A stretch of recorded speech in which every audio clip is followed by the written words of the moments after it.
o tún ní gut, o ní effrontery láti tún approach the same person that you are owing 145 kilogram gold shamelessly.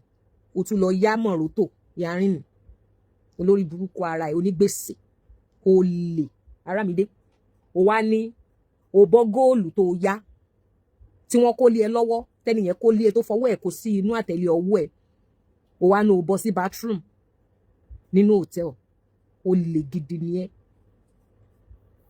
Olè ọ̀gára ọlọ́ṣà ìbọn lókù tó yẹ kó máa lò. Ẹ̀mí ẹ̀ yí. Kí ló ṣẹlẹ̀? Ẹ̀mí ẹ̀ yí. O dẹ̀ ṣẹ̀ṣẹ̀ ń ṣe. Yes. O ṣẹ̀ṣẹ̀ ń ṣe irú nǹkan bẹ́ẹ̀ yẹn because ẹni tó bá ní tìjú tó ní self-respect ó yẹ kára lọ ẹ lẹ́lẹ́kejì tó tiẹ̀ wò pé àǹtí yẹn tún kó góòlù mọ́ra tó pé mi ò kó góòlù wọ̀ kọ́kọ́ wá ẹ̀kọ́ yá ẹni ó yẹ kára lọ ẹ tó bá jẹ́ pé ó ní tìjú. Gbogbo nǹkan tó yẹ kó fi ní ọpọlọ ló lò ṣe é ti fi jókòó fi jẹ̀gbín fi jàmàlà fi jẹ okra fi jẹ gbogbo tinú ẹran. You have no brain and you have no shame. As a matter of fact, àwọn tí wọ́n you have a very bad upbringing. I'm not sorry to say. I am not sorry to say. You have a very bad upbringing. Oh, ní manners. You as a mother, Aramide, that you have no manners. You have no self-worth. You have no self-respect for yourself. What are you teaching your girls? Ìbéèrè ò fàjà. What are you teaching your girls? Ìwọ tó yẹ pé wọ́n fúnra ara ẹ̀gùn alábùkù àgbáyé. Worldwide www.alabukuagbaye.com. What are you teaching the people, the girls that you said you betted? Àwọn ọmọ tó bí. Mi ò gbọ́rú ẹ̀rì. Wo tètè lọ pé Davido alátaṣe ni ẹ́. Lọ sọ fún pé ọrùn ti wọ̀wé o 30 billion gang 30 biggie. Ní kọ́ lóònù ẹ̀ torí Sunday máa gbé gẹ́dẹ́gbẹ́ máa gbiná. Ilé máa jó, olè máa jà. Owó rẹ̀ góòlù rẹ̀. Ìkànnì kò múnú méjèèjì. Owó rẹ̀ góòlù rẹ̀. O wàá rí kankan mú jáde nínú ẹ̀ wàá ṣẹ̀sì àwọ̀rò. Aramide wàá ṣe ẹ̀sìn wọ́n gbọ́ láyé wọ́n gbọ́ lọ́run. Yes, you have no shame.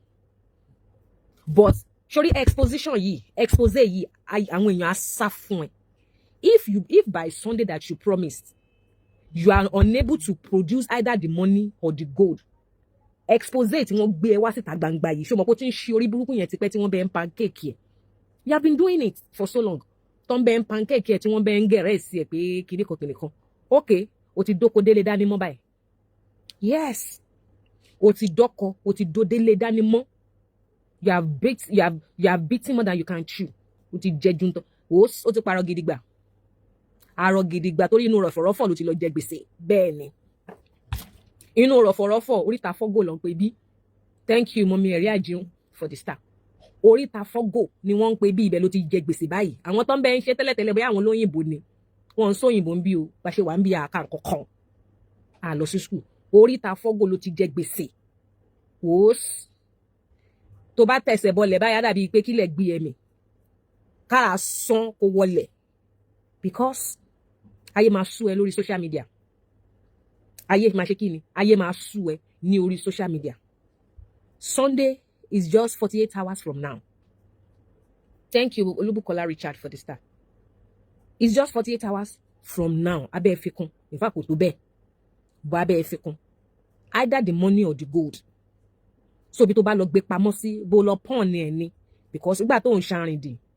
Tó lórí burúkú ẹ̀ ò dẹ̀ kí ń ṣe ọ̀tá ajé. How can you say you borrow something and then somebody misplaced it? Ó yá nǹkan l'Amẹ́ríkà. Ó sọ pé ọmọ ẹ̀ ń bọ̀ Nàìjíríà. How does that even sound in your ears? Ó kàn jó lórí burúkú aláìnítìjú èèyàn shameless maggot.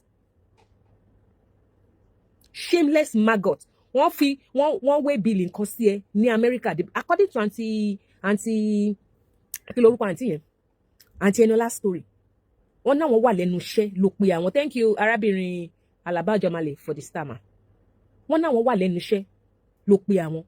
Out of respect and regards for a non-entity like you, she left what she was doing. She went home to oblige you.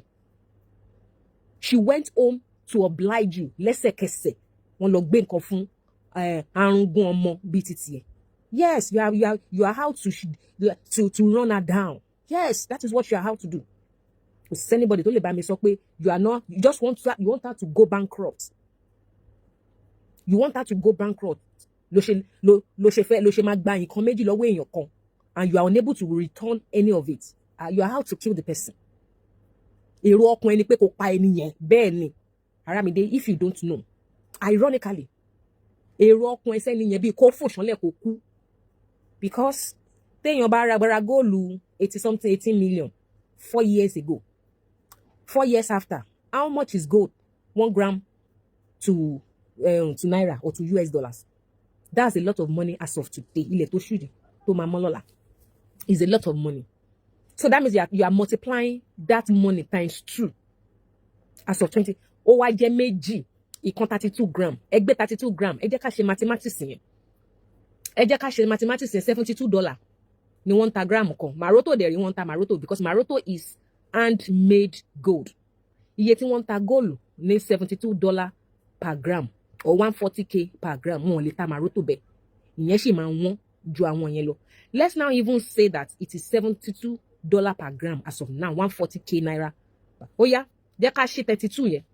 Tòró dàbò lórí burúkú ẹ̀ ò tí mọ̀ pọ́rùn ti wọ̀wé ẹ̀. Ó ṣe ń rọrùn sùn. Ìwọ tó yẹ kọ́nà ó ti wà lọ hospital ó ń gba bed rest. Tó yẹ kọ́nà wà lọ hospital wọ́n fa omi àtẹ̀jẹ̀ sí ẹ lára. Kọ́ni kí ló dé kọ́nà ó jẹ gbèsè because ọ̀run ti wọ̀wé ẹ̀. Ibo ni irun ẹ. If you can afford it, you will not borrow in the first place. It's because you can't afford to live such luxury life. That's why you went to borrow from somebody that can afford it. Ó yá. Ibo lo lórí burúkú ẹ ti fẹ́ rówó ẹyọ kan sangan. Débi pé o fẹ́ san owó 146 gram set. Àfi kó yá fẹ̀mí ẹ lélẹ̀. Or kó lọ bá Davido, o kúkú ní Davido lọ́wọ́. Go and tell your story to Davido kó sọ pé o ti jẹ gbèsè ọrùn ti wọ̀wé. Ọrùn ti wọ̀wé.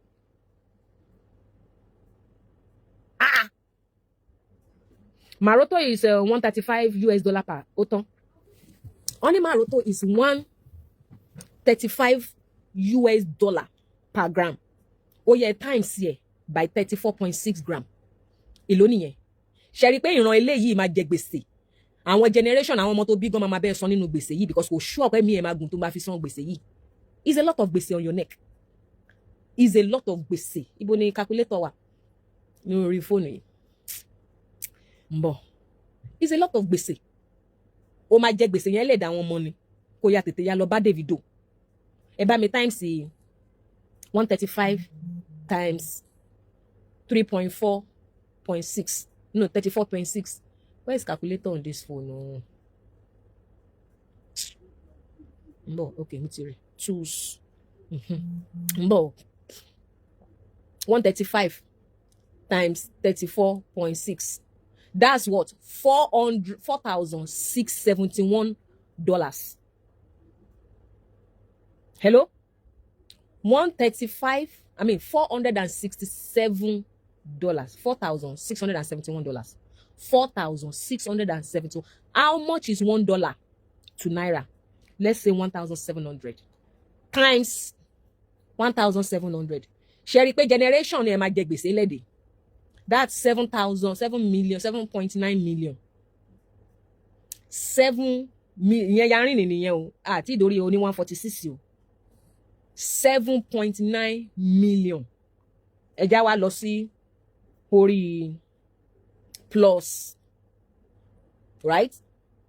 146 gram times àmọ́ iye tó ń ta àwọn yẹn extra ló ń pè é kò ṣe góòlù kékeré ẹ jẹ́ kí n ṣe ní bírú iye títí Maroto yẹn báyìí 135 ṣé ń gbọ́ mi calculator go oríṣi ó já scale ni ń bọ̀ 146 times 135 times 1,700 ní pounds 33 million wòós gbogbo entire life ẹ Aramide mo rò pé ó ṣiṣẹ́ pa 7 million rí láyé ẹ̀gbọ́n yes ó ṣiṣẹ́ pa 7 million rí tó kó jọ pé ó kó $4,000 ó kó jọ látijọ́ tó ti ṣiṣẹ́ pé savings ẹ lélẹ̀ mi ò sọ pé ó tí ì ṣiṣẹ́ parí o I'm talking about your savings Ipe after all your expenses. Okay, 148 grams is $1. Okay, $90 niye. Mbo. 148 times 90, iye 13 times 1,700. Okay. Ṣó ń gbọ́ mi? Aramide. Oh, ṣiṣẹ́ pa, o ṣe savings after expenses, after all your overhead costs. Tó ti yọ gbogbo overhead cost ẹ. O ní savings $4,000. Tó bá ní lọ kó jáde. Because your lifestyle on social media kò show ẹni tó máa ní irú owó bẹ́ẹ̀ yẹn nípa mọ̀ pé o save, o jẹun, o ṣẹ́kù. Because ọwọ́ mẹ́wàá ló fi ń jẹun. Ọwọ́ mẹ́wàá tó bá máa jẹun náà, o máa jẹun bí ẹni tí wọ́n ti fún ní life sentence ni pé kò ní dẹ̀mí mọ́ lọ́la. How can such person have savings? How? Àwọn tí wọ́n rí ẹ, people who don't give a toss about you. Wàá gbé bá sí àwọn oúnjẹ, wàá gbé síwájú. Ìwọ nìkan o lè kó ẹran 50 sínú àmàlà Congo kan. You alone. How can you now say that you have been working and you have savings after your overhead cost, after all your expenses? Okay, only savings $4,000. You cannot. Tiba parọ́ jami. Because you are living recklessly. You are spending recklessly. Bó ṣe ń wọ owó ẹ ló ń ti bẹnu. Any small coins, any small change like this, na enjoyment. Na enjoyment.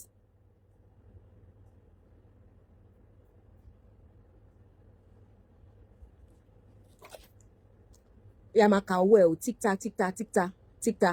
Sunday ti fẹ́ dé. Os. Gbogbo wọ́n tó ń ṣe lórí Instagram ẹ̀ tẹ́ pé tó bá ti sokùn mọ́ ẹ lọ́rùn tó ń fa ọrùn ẹja, wàá máa lọ gbọ̀ndí, wàá máa rèdí. Os. Kò ní ìràn tó bá máa fi di Sunday. Tó bá máa fi di Sunday, kò ní ìràn. Wàá máa ka sílìn báyìí, wàá wá oorun tì. Yes, wàá wá oorun tì because you are so shameless. So what n tó lè pí ẹ ni pé tó bá jẹ́ pé o lọ fi porn ni àbí o tọ́jú ẹ̀, o ń test fate wọn.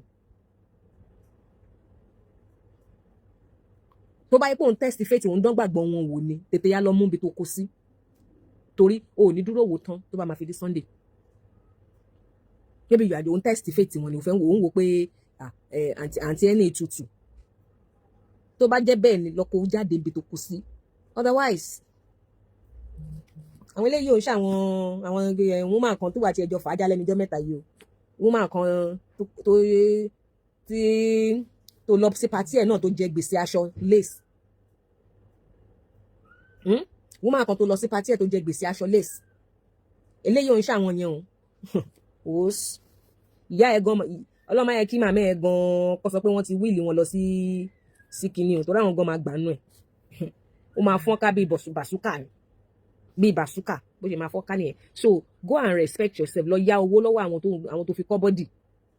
Lọ yá owó lọ́wọ́ àwọn tó fi kọ́ bọ́dì. Ẹni tó ra nǹkan ẹ̀gan ó rà láti fi ṣe savings ni. Tó bá kó owó lẹ̀ fún gan nísìn, owó yẹn ò lè jọ lójú bíi pé nǹkan tó rà fúnra ẹ̀ tó ń wọn ẹni yẹn tó rà fúnra ẹ̀. Okay, that yeribo. Okay, that woman tó lọ ra léèsì. You cannot afford all my ṣwebi. You are so crazy o. Aramide. Èmi ò ṣe fan ẹ ní ìgbà tiẹ̀. You get what I'm saying? Because I don't like when people live above their means. When people live and spend recklessly. Or trying to impress some certain people tí pé wọ́n ti give a damn about you. I don't fancy them. I don't fancy them. So bó ṣe wà yìí mi ò fancy ẹ, mi ò rán ẹ, mi nǹkan tí ẹ gbá títí ẹ, mi nǹkan tí ẹ rí títí ẹ rò. Because you were going to respect her. Woman tí ó drag ẹ bí last lórí social media yìí. That doctor woman, what's her name? Woman yẹn náà ń mú aṣọ. You cannot afford it. You can't afford it. Instead of you to go and wear color tope, who the hell are you that you think that tó bá wà party, tó bá ti bá wọn wọ uniform yẹn, that you are not relevant? Are you relevant even with the aṣebi? Is a question, no? Hello? Is a question, no? Are you irrelevant? Even with all the aṣebi àti góòlù tó lọ yá tó máa fi ya photo, are you relevant? You are not relevant. àwọn èèyàn máa ń wọ ẹ̀wọ̀n ń gúnmú ni àwọn tó ti gba góòlù wọn tó rí tó ọ̀nà tó dá padà. All of them look at you with disgust. They look at you with disgust. Irú èmi náà báyìí ń sìn yìí èyí tó kọ ẹ pariwo bàbá àwọn ọmọ ẹ tẹ́lẹ̀tẹ́lẹ̀ before èyí tó wá síta tó wá pariwo àtìgbà yẹn ni mo ti ní resentment fún ẹ. Yes, because you are causing that man pain. Èèyàn tó ṣiṣẹ́ ní oil company níbi tí ayé ti tẹ́jú that was living comfortable. You almost ruined him. You almost ruined that man. So ìgbà yẹn lèmi ti ń nọ́ọ̀sì resentment pé wọ́n ní ebi ò pa ẹ́ náà. Ebi ò pa ẹ́ ìyà ò jẹ́ wàá wá lọ síta lọ kó gbèsè lọ sílé fún ẹni tí ó ń ṣiṣẹ́ takuntakun. Then you are worthless as a woman. Anybody that is in your shoes, they are worthless. Ebi ò pa ẹ́ oúnjẹ wà nílé. The man is helping you to send your children to big school. And the best you can do to thank such man is for you to go and be getting yourself indebted to things that you can afford.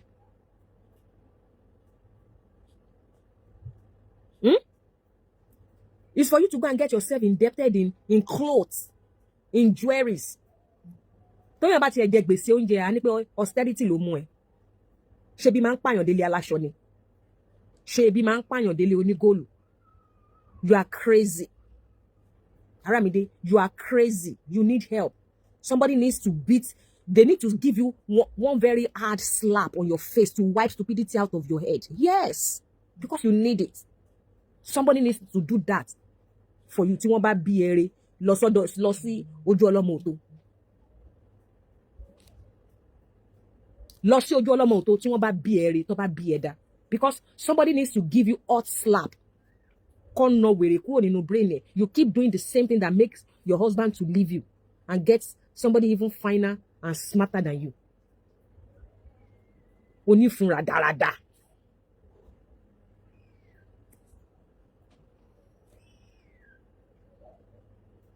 Onífunra dáradá.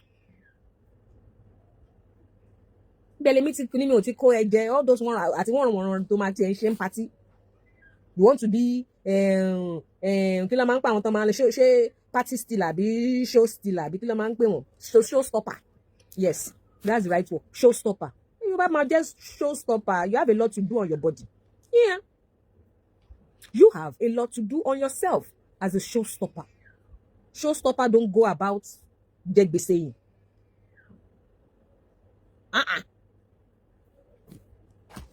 Tètè lọ pé Davido àti Dr. Tiglam ọ̀nà àwọn tó ń tanná wẹ́bí nìyẹn. Dr. Tiglam mo ti ẹ̀ jẹ́rìí yín ẹ wà discipline ara yín lẹ́yìn máa ń náwó fún ara yín kò sówó tẹ́ ẹ lè ná sára yín mi rò pé ẹ wà so generous láti wá báyàn kan sọ gbèsè.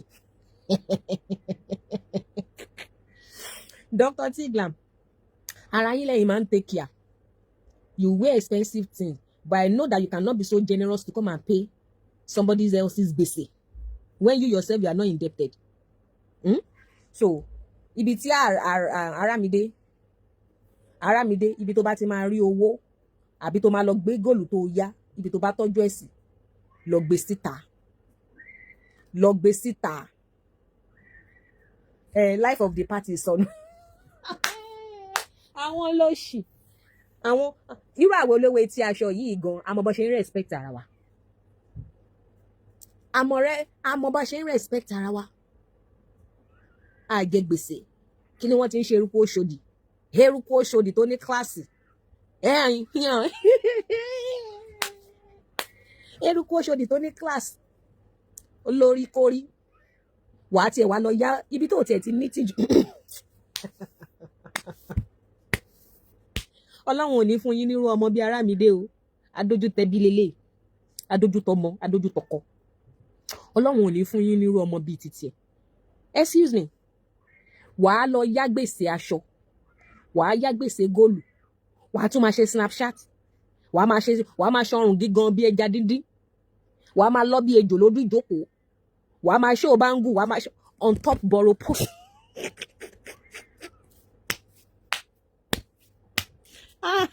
Ẹ̀yin tẹ́ ń gbèrò ayé yìí ayé tí ò dá ni ayé tó ń rùn ayé tó ń smell borrow posting ó lọ ya ni wàá tún ní kí wọ́n gbé kámẹ́rà kó máa wò ẹ́ kó fọ́kọ̀sì kámẹ́rà sórí jewelry tó lọ ya tó jẹ́ pé 2 months after wọn bí yàrá ìyá èrè ẹrù yẹn pọ̀ jẹ́ mí ẹ̀ lọ ni àǹtí ẹni ẹ jẹ́ ń já yín tán.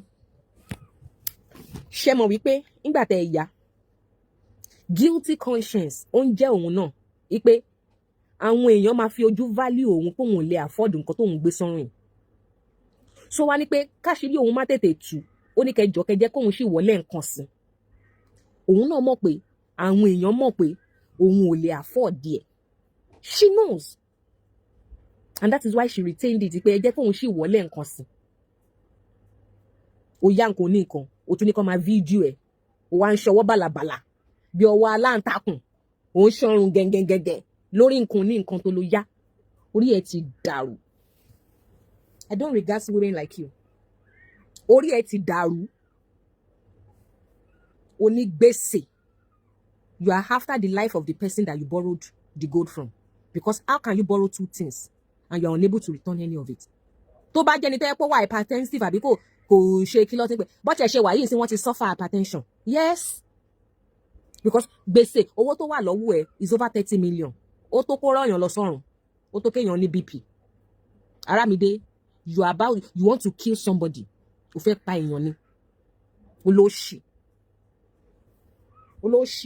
Ó tún wá ní effrontery after the woman left her job to go and pick this jewelry for you. Ó tún láyà láti sọ fún woman yẹn wípé kọjọ kọ bẹ́ẹ̀ send ẹyọ kan. Ó ti ní plan, in fact ó ti map out the plan ẹ̀ ti pẹ́. Àwọn ni wọ́n read between the lines because the second one wouldn't have happened. Yes. The second one kò yẹ kó ṣẹlẹ̀. Ó ti map out plan yẹn lórí wọn. Wọ́n fún ẹ ní nǹkan ó ṣẹ̀ṣẹ̀ gbà yẹn. Ó tún wá order the same person. Ipe kọjọ kó tún bẹ́ẹ̀ send another set. So now tell me, it is not a coincidence. Hello? Yes, mo máa pè wọlé ẹ fún mi time ẹ jẹ́ kí n sọ̀rọ̀. There. Aramide, it is not a coincidence. Ipe o tún gbé yarini lẹ́lẹ́kejì ní ọ̀dọ̀ wọn. It is not because you have always wanted it. Nígbà tí wọ́n ti kọ́kọ́ send ìpàlà àkọ́kọ́ yẹn sí. You have what?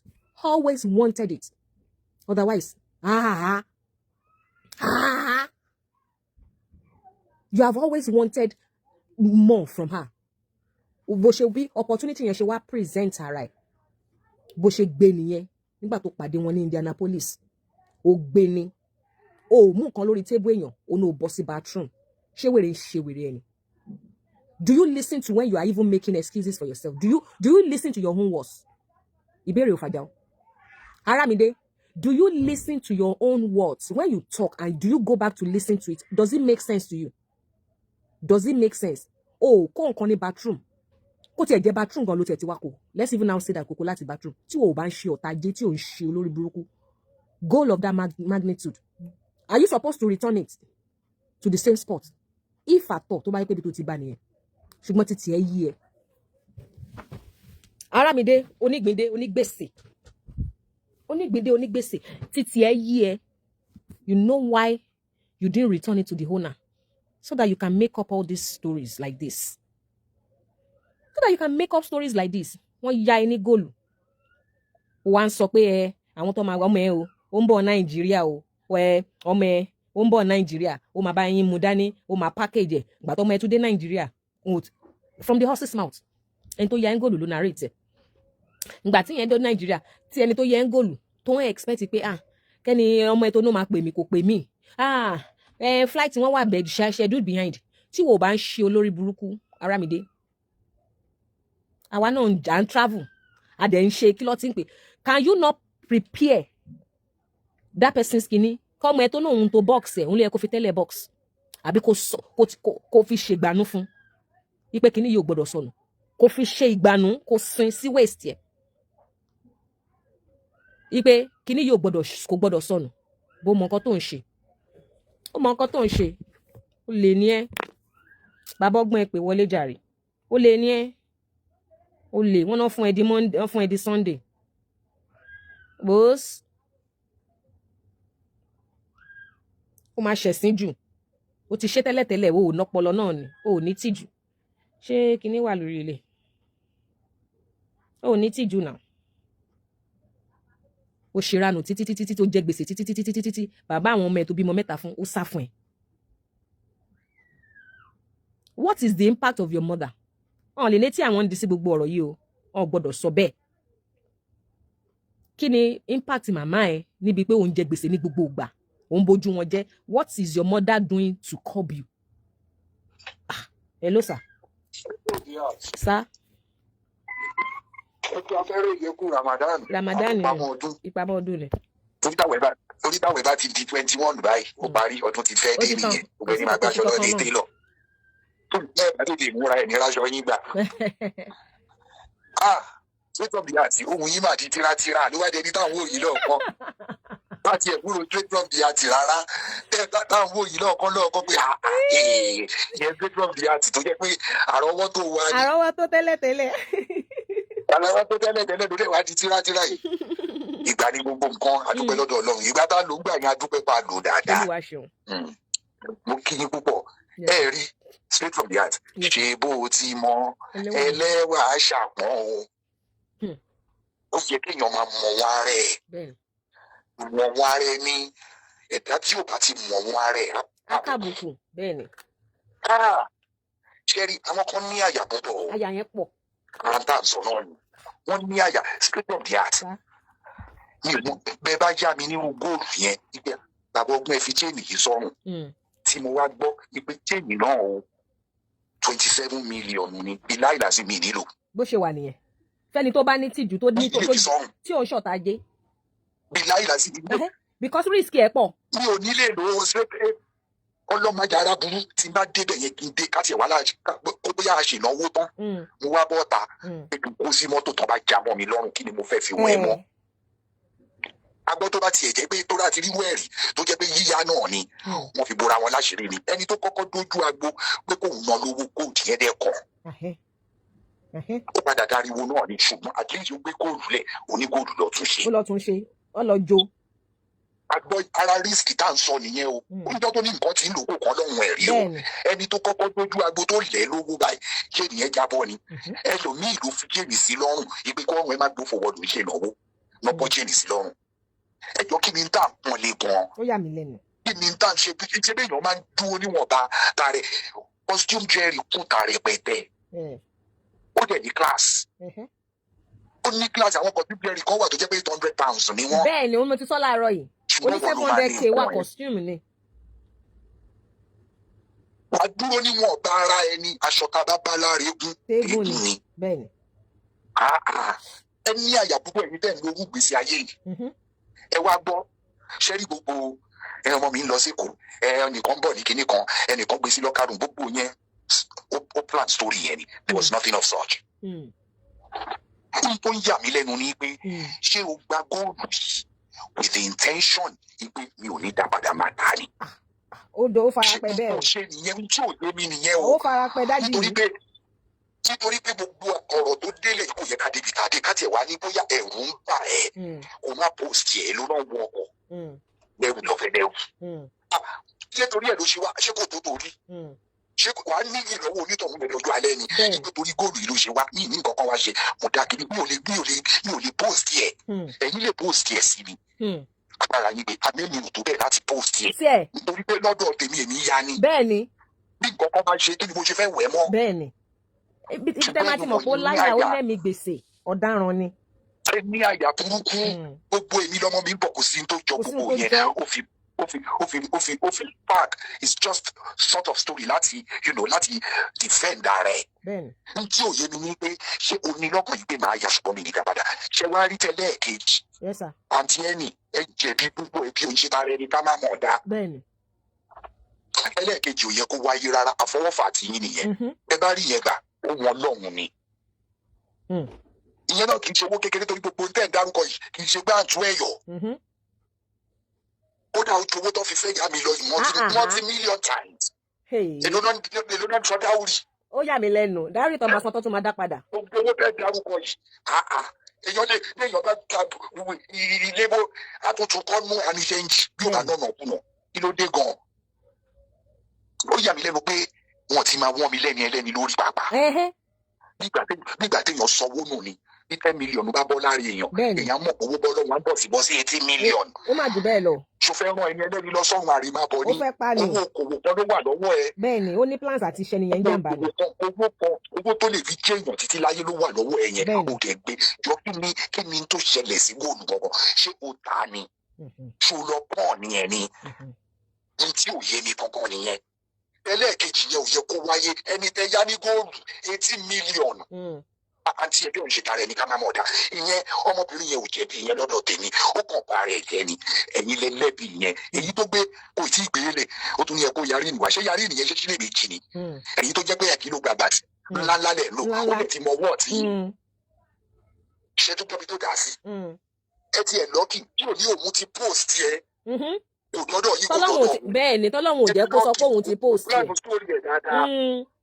kò plan ẹ̀ dáadáa. kò plan story ẹ̀ dáadáa tó bá jẹ́ pé ní èkó náà wà tó mẹ́nìkan ní POS àbí kí ní láti bá ṣe rìsíìtì aláwọ̀ tó ń bá fà lọ́wọ́ alóhùn tí post ẹ̀ ti ẹ lọ́kì pé kò sọ bẹ́ẹ̀ wà ní ètìpó ń gbà ẹ wo story tó fún yín aago tí ẹ wà ń bẹ̀ kò bọ́ sí bathroom kò gbàgbé pátá díẹ̀ sí bathroom ti para tó fi ń para kò gbàgbé sí bathroom góòlù onígóòlù tó yẹ kó jẹ́ pé priority ẹ ni kó tó wọṣọ òun ló yẹ kó ti kọ́kọ́ kó olùgbàgbé sí bathroom ó tún wá sọ kankan until ìgbà tó nítọ̀ ń béèrè ṣé gbọ́ sórí tó fún yín ẹjọ́ ìṣètara ẹni ká má mọ̀ ọ̀dà ó dùn mí púpọ̀ pé ṣòfò owó ọlọ́run ní jẹ́ ṣòfò ẹ̀mí ẹ pàdánù owó púpọ̀ ṣùgbọ́n tẹ́lẹ̀ kejì tó ṣẹlẹ̀ tí ẹ̀ríǹkì yẹn èmi ò rí dárẹ́kì olóògùn dáràn kan kò san ó tún lóògùn dá ògùn dá méjì èyí tó kọ́lé ẹ ní inú èyí tí mo kọ́kọ́ yá ẹ yarí ìdí tó wà nú ẹ mú yẹn kó lò kó bá ń kó sẹ́ẹ̀tì àti ẹ̀mọ̀ púpọ̀ yarí ìdí lọ́wọ́ ẹ sọ yẹn fún béèyàn ṣe ń dárú wọn lóhùn nìyẹn kó lè mọ̀ pé inú ń bí yín pé kí n tó kó yaríǹgì wá mi ò ní yaríǹgì tí mo máa kó fún ẹ nínú gbó sẹ́ẹ̀tì tó wà lọ́wọ́ ẹ ṣé bó ní yaríǹgì mú yaríǹgì yẹn kó lò béèyàn ti ń darú ìgbà tó ń bọ̀ lóde òmò pé ó máa lo yaríǹgì ni ó mọ̀ pé ó máa múra ṣe bí múra ló pé rẹ̀ ẹ wá kó góòlù fún ẹ tó bá expect kókó lẹ̀ ẹ jẹ́ òṣìṣẹ́ tara ẹni ká mọ̀mọ́ ọ̀dà ètò ẹ̀rí torí 80 mílíọ̀nù yẹn dúró gbágbágbá ẹ gbọ́dọ̀ gbà bójú owó yín bó jẹ́ ìdajì bó jẹ́ góòlù ẹ gbọ́dọ̀ gbà ṣùgbọ́n yaríǹgì yẹn ó ti lọ tó rà fọwọ́ fà tí yín nìyẹn ẹ má jẹ́ ó lọ èèyàn máa kò gbọ́dọ̀ lọ.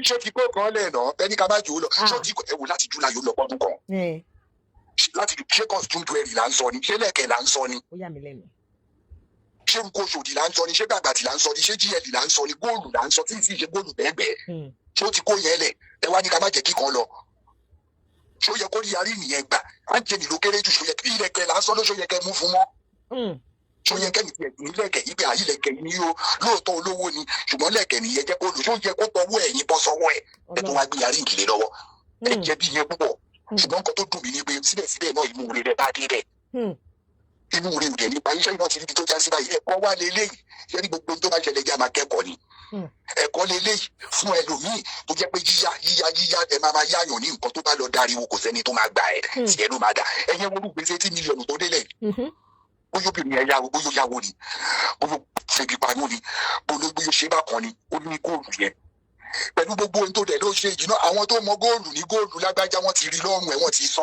kí wọ́n lò sáré ìgbòho wọ́n ti pé onítọ̀hún góòlù yìí ló wà lọ́rùn ẹ̀ ó ní rárá ó ní kì í ṣe góòlù òun náà rawọ́ ẹ̀ ni. because wọ́n mọ̀ so kí àwọn wo ló wá fẹ́ impress who are you impressing. wọ́n tún ṣe ẹ̀tún gbàgbé onígóòlù kẹ́ tó ń ṣe photo shoot láti ìwádìí ṣe photo shoot wọ́n á bóra wa láṣìírí kì í tiẹ̀ ṣe bàbàrà. pé àti yẹn bò ẹ́ láṣìírí kò sí big deal nínú ẹ̀ ilé ayé láti bá bóra wa láṣìírí. ìwọ ló balẹ̀ ìkẹlò tọ́ rò pé ó sí òróró sí lẹ́nu ẹ̀ mo kí lè yé bẹ́wàjì náà ọmọ táwọn ni mo mọ̀ pé kọ̀dà kẹ́ni ó ń wo ẹ̀ Sunday tó dá yẹn ó kàn fi time yẹn bọ́ mo mọ̀ pé bẹ́ẹ̀ ló máa pọ̀ kò sí nǹkan kan tó máa ṣẹlẹ̀ by Sunday from July till now ó wá dá Sunday ẹjọ́ miracle wo ló fẹ́ ṣẹlẹ̀ from Friday Saturday Sunday what is the miracle miracle wo ló fẹ́ ṣẹlẹ̀ láti July tó ti gba góòlù lọ́wọ́ onígóòlù tí ì ṣe góòlù 80 million ó máa ní àyà òkú rẹ̀ fi sọ́run ó tún wá ní kọjá kó lù lọ sóde ibòmí kó bá bọ́ta wọ́n bá jà lọ́rùn ẹ̀ nǹkan àbí tí nǹkan bá bá ṣe rẹ̀ tó bá bọ́ lọ́rùn ẹ̀ tó jábọ́ tó mọ̀ ṣáà ti rí wẹ́ẹ̀ rí ni góòlù rẹ̀ ló fẹ́lẹ́ jù real gold ló fẹ́lẹ́ jù tó bá bọ́ lọ́rùn èèyàn gan lè máa notice bẹ́ẹ̀ ni. o ní notice real gold fẹ́lẹ́ o ní mọ̀gbà tó máa jábọ̀ tó bá wá ṣẹlẹ̀ bẹ́ẹ̀ àlàyé wò kílẹ̀ ń yá ń tójú yìí lọ fún. ó yà mí lẹ́nu. ìtadára yìí inú ọmọ mi ò tó máa fi gọ̀gọ̀ fà á àwọn wo lòun ìbẹ́sì gan àwọn wo ló fẹ́ jẹ́ bí kẹ́lì lójú, àwọn wo ló fẹ́ fi nǹkan kan ṣakọ sí tó máa dijọ́ kejì tó máa ní gbágbájú òde yá mi ní kinní yẹn, sítórì wo ló fẹ́ fún wọn ìwọ náà lọ yá ni. ẹ̀yin ṣe bẹ́ẹ̀ ṣe wọn ẹ máa kọjá ayé yín, ẹ máa wá tarẹ̀ nítorí ẹ máa tún ṣẹlẹ̀ lẹ́yìn ìgbà yẹn ni pé wàá máa sáré oògùn. bẹ́ẹ̀ni nítorí kọ̀ lẹ́yìn yẹn kọ́kàn wọn ṣí kúrò bẹ́ẹ̀. kò sí ẹ má jà tọ̀ra wa exactly. tó bá máa yá sí tó bá máa bá ti yẹn sọ́wọ́ ní àmọ́ ti gbà fọlọ́run dáwọn tó kù náà wọ́n ti lára àwọn ará wa ṣubú, this is not the first one. àwọn ará ìṣíwájú náà ti ní gbọ́ gbà fọlọ́run ni tó bá yá àti ẹni náà gbà fọlọ́run wa tó pass on another victim. ṣó yẹ kó rí bẹ́ẹ̀ ìtọ́gbọ́ yóò tó ẹ̀jẹ̀ ṣe gbajúmọ̀ aṣọ bàtà rẹ̀mí góòlù kílẹ̀ ń wá kiri gan. àwọn wo ló kó ẹgbẹ́ tó bẹ́ẹ̀ pẹ̀lú gbogbo bí kẹ́lì náà tó fẹ́ ṣe òun náà kọ́ ni. gbogbo ẹ̀ tó fẹ́ kó máa ṣe nínú ọkọ̀ ó padà ti wá bọ̀ tàǹsì. àjàgbé bá bẹ́ẹ̀ bẹ́ẹ̀ lójú ìmọ̀ràn mi sí ẹgbẹ́ gbọ́dọ̀ máa bẹ́ẹ̀ wù lọ. torí mu ṣó báyìí ló máa ń fẹ́ ṣe lórí bí ẹgbẹ́ ìbẹ́ wá ti bá ti dálẹ̀ báyìí ló máa ń fẹ́ gbà ibẹ̀ ní kó gbà lọ́kọ́ lè bẹ́ẹ̀ jà torí mi mọ bí tó fẹ́ wù lá. ẹ máa ṣe ìtọ́gbára ní òkú wọn wọ́ mi ò tó wà máa fi gọ̀gọ̀ fà ẹ fẹ́ ṣe gbajúmọ̀ túláàsì máa já lọ́wọ́ Mary máa gbá lọ́wọ́ Jọ́ọ̀nù ẹ wá darí díẹ̀ ní jẹ́ nǹkan kan àìtó náà lẹ́dẹ̀ẹ́dẹ̀ bá lọ nígbà tẹ darí díẹ̀ tó jẹ́ nothing ó jẹ́ nothing mọ́ sí gbogbo àwọn tó fẹ́ jẹ́ bí jẹ́ lójú ẹ̀ níbo ló já sí sí ẹ̀kúnlé òfò ló já sí. ó já sí ibi tí òfò. èmi ò mọ bó ṣe lè sọ̀rọ̀ ní 80 mílíọ̀nù yìí o tó rà lè ní kó ní 80 mílíọ̀nù kó fọ́pọ́ láwọ́ ẹ̀ kó fomi lò ṣé ó rọrùn ni ṣọ́ọ̀tà ajé ni wá ni ṣé ká ní kó gbà fọlọ́run ni ṣọ́jà lọ́wọ́ ẹ̀ ó jọ́wọ́ ẹ̀ gan ló ti sọnù aṣọ òtútù ẹ̀. bẹ́ẹ̀ni. àsìkò ìkẹ́ ó máa mọ̀ pé nǹkan bọ́ lára wọn tó máa bá sọ̀rọ̀ yìí pé ṣe góòlù ni ṣèbí kinní kan ni owó ló bọ́ lọ́wọ́ ẹ̀ yẹn nígbà tó kó 80 mílíọ̀nù jọ tó lè dé gbà lọ́wọ́ èèyàn. bẹ́ẹ̀ni investment ni náà. nígbà tó kó 80 mílíọ̀nù jọ tó lè dé wọlé tó gbé lọ. bẹ́ẹ̀ni. bẹ́ẹ̀ni tó ṣe fún yìí láti july ó lè fi ọkàn ó lè fi ń bò kan ó lè fi ọkàn ó lè fi ń bò kan ẹnìkan lọ ti góòlù mọ́nú lọ́kà rọrùn irú rọ wèrè wo lélẹ́yìí ẹnìkan bọ̀ ní kò fẹ́ fi ran irú àtàmọ̀ wo lélẹ́yìí ẹ ò ń bọ́ra kò ní ìdìkan wá wọ́n lọ sí èkó ẹnìkan ṣe gbogbo wọn pa irọ́ wọn fi borọ́ wọn pa irọ́ wọn fi borọ́ àti ẹni mo kí yín púpọ̀ ẹ wò ó ọlọ́run yọ yín tó bá exactly irọ́ tí ò bá ti kọ́kọ́ parí òun post ẹ ṣé kò ìdọ́dọ̀ yín ni. àyẹn máa káàsì nílùú òyìnbó ó máa káàsì. ibi tó kò ní tètè káàsì ó lọ́ máa fo oògùn tì í ọdún tó máa fi borẹ̀ ní pé òun post ẹ̀ kódà rìsíìtì rẹ̀ àṣùgbọ́n náà yí pé àṣì nàìjíríà tó bá jẹ́ nàìjíríà ní àṣàrẹ̀ ń di rìsíìtì ó máa mọ̀ ọ̀yàn bẹ́ẹ̀ ó máa bá ṣàrẹ̀ ń di rìsíìtì onítọ̀ wọn kàn ní forúkọ ẹ̀ sí ni àwọn lòun bá fà lọ́wọ́ wọ́n máa bìrún ó post ẹ̀ ní ìjọba dọ̀rọ̀ ọ̀hún sí nìyẹn ṣùgbọ́n lọ́run ní kó bá yín admit ẹ̀ fún lọ́rùn owó yín gbọ́dọ̀ jáde tó bá kọ ẹgbẹ́ lọ́kọ̀t ọ̀rọ̀ yìí tó nǹkan téèyàn ń pè yàn lọ́kọ̀t lè lórí 80 million nǹkan mọ́ tẹ́lẹ̀ fi ṣe evidence ẹ̀yà ní nǹkan ni ṣe ti rí inú rẹ báyìí because there is no written agreement. tó bá lóun gbà lọ́wọ́ yín kò gbà náà ni ṣe ti rí inú rẹ ṣe níbi tí inú rẹ ti rí. no wọ́n post ẹ̀ sí rẹ́kọ̀dù tó wọ́n post ẹ̀ sí wà. òun náà dẹ́rù sí fi irú nǹkan bẹ́ẹ̀ yẹn sign for ẹ̀ náà máa fi ṣe. sign for ni o. òun náà lè sọ pé òun ò rí síbi ó tó ń tọ́ lè fi bora wọn mọ́ nìyẹn àmọ́ èèyàn kì í yáyàn ní tó yantí. ó ti pọ̀ jù. kò sí bó ṣe àfọmọ àfìyẹ́ ló lè gbérú ẹ̀ lẹ́fun àfọmọ kò fi múra fún. tó bá ṣe ìyàwó èèyàn kì í gbérú ẹ̀ lẹ́fun ara àgbà torí ó ti pọ̀ jù òwò kan ní èmi ò bẹ́ẹ̀ wálé tó bá gbóúnjẹ fún ẹ tó fi sọ́run wálé jẹun ọkàn mi ò ní kúrò mbẹ̀ ọrùn mi lọkàn mi máa wà bí mo ń jọ ọrùn mi lọkàn mi máa wà bí àgbàmà wo fófó bí ìgbà tí mo jalè nítorí ẹrù ẹlẹ́rù ló wà lọ́rùn mi ọkàn mi ò ní balẹ̀ so what's the point wearing it because I will not feel comfortable ewu máa bà mí ni anything could happen anything could happen níbo ni mo fẹ́ rù gbà so àkọ́kọ́ inú orílẹ̀ bá débẹ̀ ṣùgbọ́n tẹ́lẹ̀ kejì yẹn kò yẹ kó ṣẹlẹ̀ àfọwọ́fà àti yín ni àǹtí àìjọ ìṣètò ara ẹni ká má mọ̀ dá o àfọwọ́fà àti yín ni ẹ̀rí nìyí yẹn bẹ́ẹ̀ máa bá sọ yín pé ẹ̀rí nìyí yẹn o I don't know ó ti lọ àbí kẹ́yìn ọ̀nà àìdó ṣùgbọ́n kò ní ẹ̀dúró ẹ̀ gbowó ẹ̀ ó ti pẹ́ tó ti ṣe ẹ̀dúró ti lọ́rùn kẹgbà nǹkan yín ẹ lè rí owó náà gbà lẹ́ẹ̀kan tó dùn mí nìyẹn ẹ máa gbà kélekèlé ó máa sọ owó yẹn di jàtijàti mọ́ yín lọ́wọ́ ni ẹ tó bá sọ ọ́ náà kò lè tán ẹ jẹ́ ká máa wo bí Sunday ṣe ń lọ àmọ́ pẹ́jọ́ bí àti ẹ má jà tọ́ra wa there is no miracle coming up on Sunday we have been on this since July kí ló fẹ́ ṣẹlẹ̀ between Friday Saturday Sunday kí ló fẹ́ ṣẹlẹ̀ kò sí nǹkan kan ẹ má tọ́ra yín ó fi táìmù bó rẹ̀ láṣìírí ni kò dẹ̀ sígbà téèyàn dá tí ò ń pè Sunday ti dé tán ó kàárọ̀ mo kí yín púpọ̀ ẹ kú ètò. ẹ ṣeun sà ó lágbára o ṣàtúndẹ̀ lómi tó fẹ́ pè wọlé ó ní agbára o.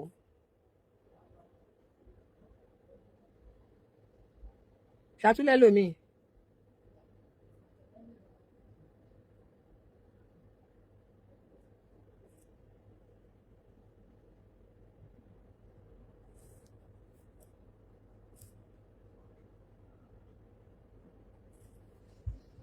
Ṣàlàyé lómi àpilẹ̀ tá a máa gbọ́ tá a máa ṣe analysis ẹ̀ ṣe ti gbọ́. So let me come back. Thank you guys. Woo! How many minutes online sef? Ẹ káàbọ̀ padà sórí ètò Lady K Ìfẹ́ Olúwa show. The baby of Yorùbá nation.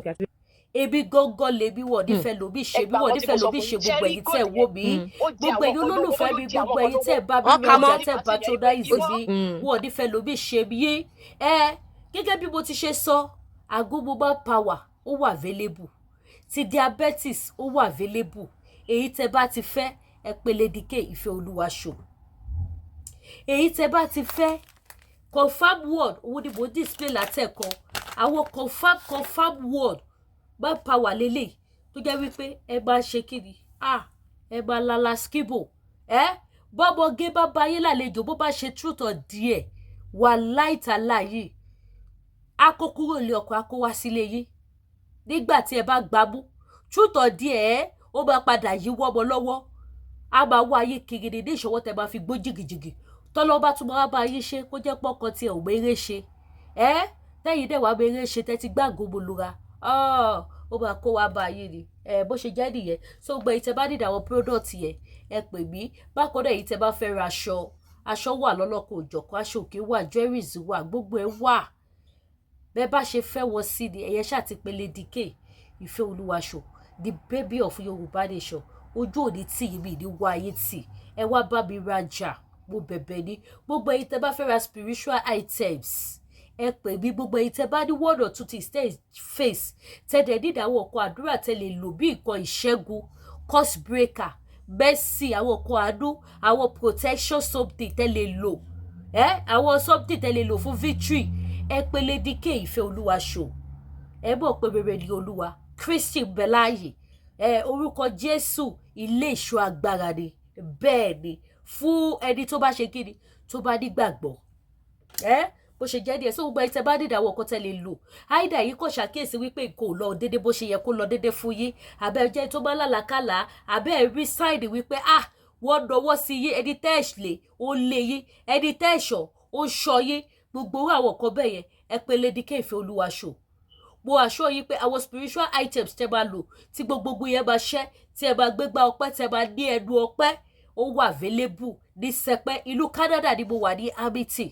ẹ̀yẹ ṣáà ti pè mí bàbá yín sẹ́ẹ̀dẹ̀ any country tẹ́ bá wà any state bàbá yín sẹ́ẹ̀dẹ̀ tó bá dẹ̀ jẹ́ pé African food náà lẹ́ bá fẹ́ rice ọ̀fadà wà sẹ̀mó wà èlùbọ́ gàrí pando yam ẹja stockfish tí ò lè gungun àti crayfish gbogbo ẹ̀ wà àti irú locust beans ìyẹn náà wà so èyí tẹ́ bá ti fẹ́ ẹ̀yẹ ṣáà ti pè Lady K Ìfẹ́ Olúwa show ẹ bá tún wá gbàgbé láti subscribe sí YouTube channel wa kẹ́dẹ̀ tọ́ notification bell yìí ire o.